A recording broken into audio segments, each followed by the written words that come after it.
suivi le programme. Voilà, donc tu nous avais dit de marquer tous. Donc voilà. C'est toi qui l'as fait. On a entendu ce que tu as dit sur tes conférences, regarde. Regarde, tu avais rajouté ça aussi. La première demi-heure de la mienne, juste à analyser le tableau. Non mais c'est ça, donc voilà. Voilà. Donc les gens étaient quand même choqués que tu annonces que tu sois nazi. Tu leur expliqueras pourquoi. Parce qu'ils chantent des chansons comme comme le jour, des choses comme ça. C'était pas une conférence, c'était un one-man show. C'est un eau comme dirait inventé pour elle. Bon, on va le laisser tenir sa conférence. Tu me dis que ce micro sature, c'est ça? Tu vas trop loin, calme-toi. Bonne chance. Très bien.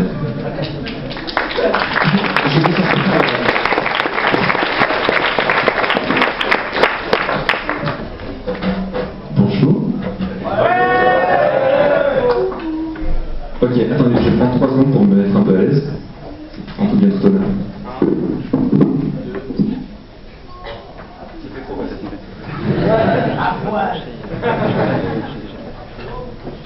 Pour ça. Mais j'ai préparé une espèce de pense-bête pour ne pas oublier des choses que je voulais soulever, comme plein de choses. Donc, bienvenue dans cette conférence. Je fus chargé de cours à la fac, donc je me fais marrer de me retrouver dans un amphi.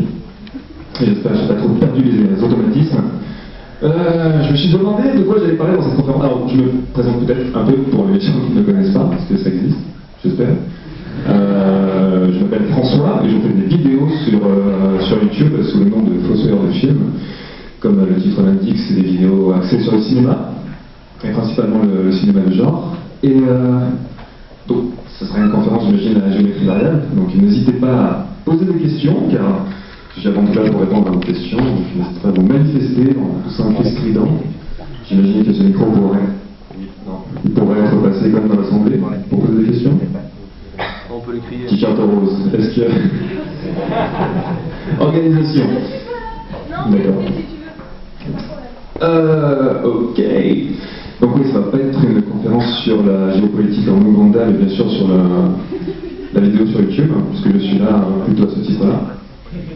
Et donc, je suis désolé, je vais devoir un petit peu raconter ma vie. Souvent on me demande comment on en vient à se mettre à cette activité un peu recommandable et peu fréquentable qui est la vidéo sur YouTube. Il n'y a pas de parcours consacré, sincèrement. Toutes les vidéos, tous les parcours peuvent mener à ça. Personnellement, j'ai pas du tout fait d'école de cinéma ou d'école de visuel. Je crois que c'est la question qu'on me pose le plus. Tout ce qui est technique, de toute façon, on peut l'apprendre sur le tas, le regard, on se le forge soi-même. Moi, j'ai une formation en sciences politiques et en sociologie, donc voilà, tout mène à tout. En fait, j'ai étudié la culture et la communication à l'université d'Avignon, notamment. J'ai eu un parcours en zigzag, je suis lyonnais à la base. J'ai fait un premier cycle en études en sciences politiques à Lyon, ça a duré 4 ans, c'était avant la réforme LMD, donc j'avais une espèce de sorte de maîtrise, et non pas une licence ou un master. Et après, je ne savais pas quoi faire, donc je suis parti un petit peu bourlinguer à l'étranger. J'avais fait 1 an en Australie pour ma dernière année d'études, donc c'était une sacrée bonne année. Je suis parti en Suède, bosser à la... Je perds mes mots. J'ai bossé où? J'ai bossé à l'ambassade de France au secteur culturel. Enfin, j'étais assistant de tâches culturelles. Donc, ça m'a permis d'avoir une vision assez large de ce qu'est le champ culturel. Et c'est là que je me suis dit que c'est là quand même que je voulais évoluer et bosser. Tu prépares une attaque, c'est ça? Ça me donne chaud, j'ai enlevé mon t-shirt. Mon t-shirt. Mon pull.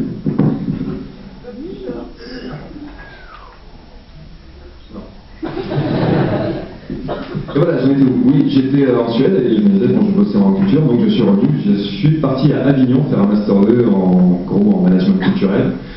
Et j'ai enchaîné sur une thèse en sociologie. J'étudiais là le cinéma pour le coup, mais j'étudiais pas sous l'angle analyse cinématographique ou analyse esthétique, mais c'était sous l'angle sociologique. Donc j'étudiais la diffusion numérique du cinéma, ses évolutions, que ce soit la diffusion numérique au sein des salles de cinéma ou la diffusion numérique sur nos relais numériques, tout ce qui est tablette numérique, smartphone et tous les nouveaux outils depuis des années qui se démocratisent.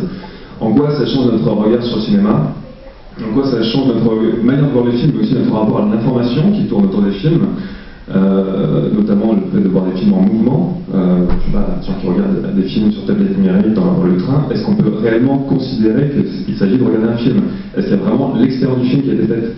Et David Lynch, d'ailleurs, qui avait fait une série assez intéressante à ce niveau, qui disait qu'en gros, il parlait des gens qui regardaient des films sur leur portable, enfin sur leur téléphone portable, et il disait en gros que c'était une honte absolue et que le pire, c'est que les gens avaient l'impression d'avoir vu le film, et plus que ça, avoir fait l'expérience du film, mais bien entendu, ils ne pouvaient pas avoir fait l'expérience du film, puisqu'ils étaient sujet à tous les stimuli qui étaient derrière, visuels, sonores, donc il y avait impossibilité de se plonger réellement dans le film, et ça posait des questions intéressantes sur ce qu'est finalement voir un film.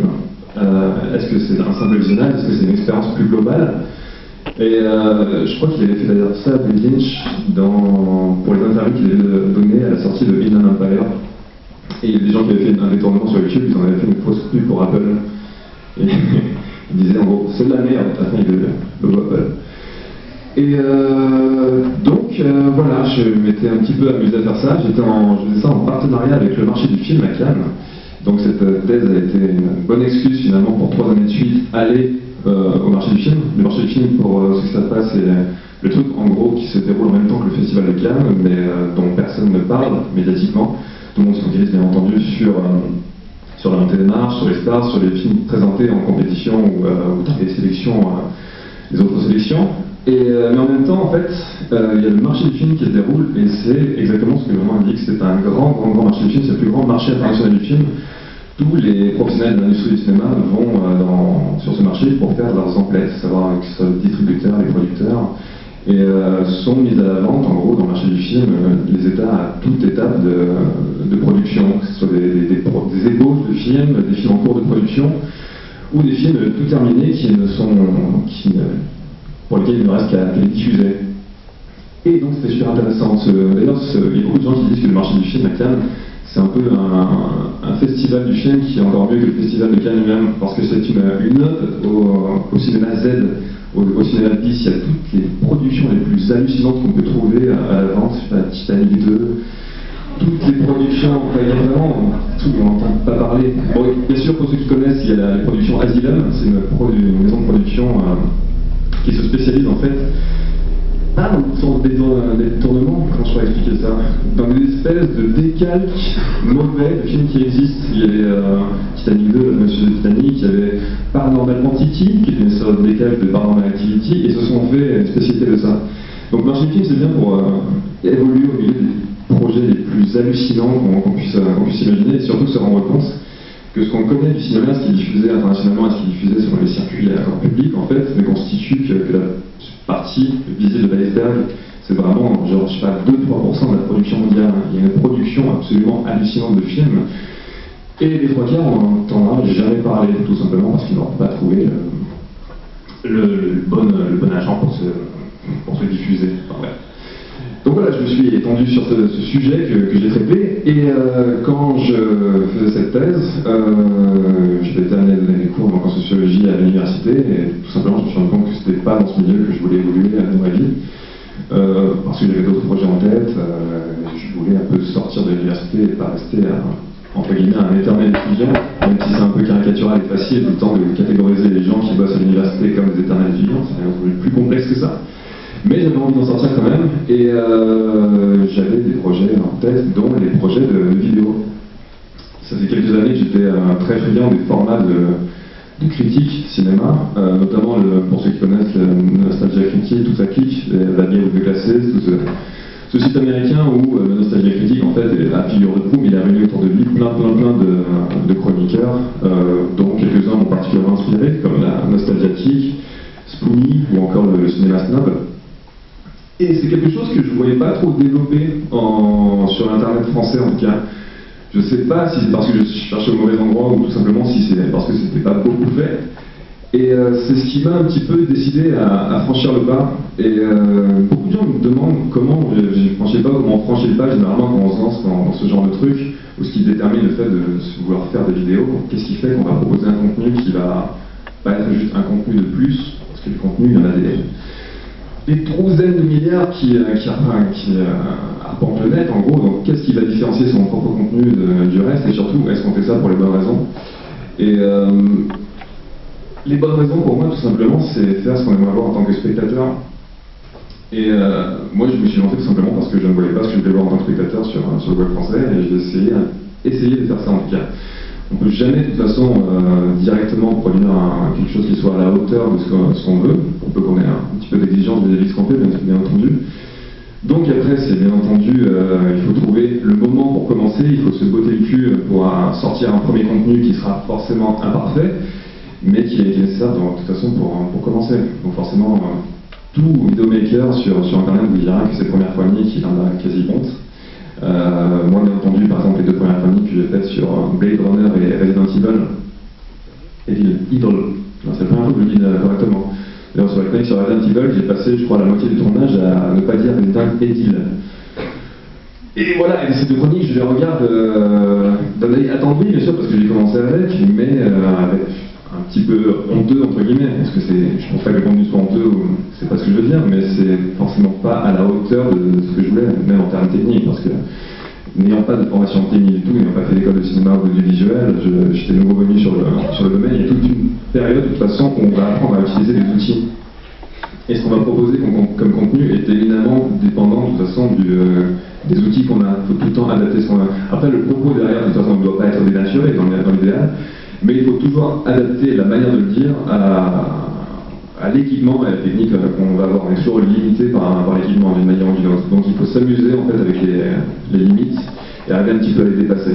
Enfin, comprendre déjà les limites de son matériel et de ses circonstances techniques pour ensuite les dépasser.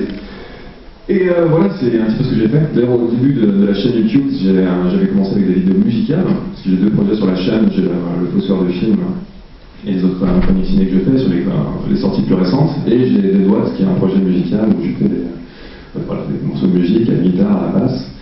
Et j'avais commencé en fait par 3 jams à la guitare. Les gens me demandent souvent si au début la chaîne était principalement axée sur la musique ou sur le fait de produire des jams. Et c'était bien entendu pas le cas, j'avais déjà le Fossoir de film en tête et tout ce que je voulais faire en termes de cinéma, mais par les circonstances, voilà, ça s'est bouclé comme ça, c'était plus ma zone de confort à ce moment-là parce que j'avais beaucoup de musique, ça m'a permis d'avoir pas mal de repères pour pouvoir expérimenter le matériel, me faire un petit peu au matériel que j'ai acheté un réflexe numérique, voilà, pour filmer, un micro externe, parce que forcément le micro de la caméra numérique, du réflexe numérique est toujours à chier, même sur les meilleurs réflexes. Si vous voulez commencer, sachez que les micros des réflexes numériques sont à chier, quelle que soit la qualité du réflexe numérique, même sur les 5D Mark II ou 3. Donc il faudra toujours un bon micro. Par curiosité, combien d'entre vous ici font des vidéos filmées sur Internet? Est-ce que vous pouvez lever la main? Dénoncez-vous tout de suite. Pas quelques-uns quand même. Donc oui, je pense que vraiment la vidéo c'est quelque chose qui se démocratise, qui devient un réflexe pour de plus en plus de gens. Et ce qui est bien, c'est que vraiment le matériel, étant donné qu'il se démocratise de plus en plus, il devient de plus en plus abordable. Plus en plus de gens ont le truc à portée de main, ça devient un réflexe. Et il y a pas mal de gens qui me demandent des conseils sur comment commencer techniquement. Et je réponds systématiquement que la première chose à faire, c'est bien entendu de travailler l'écriture. Mais aussi et surtout, la première chose, c'est avoir un son correct. Idéalement, bien sûr, il faut produire quelque chose qui soit irréprochable sous tous les aspects.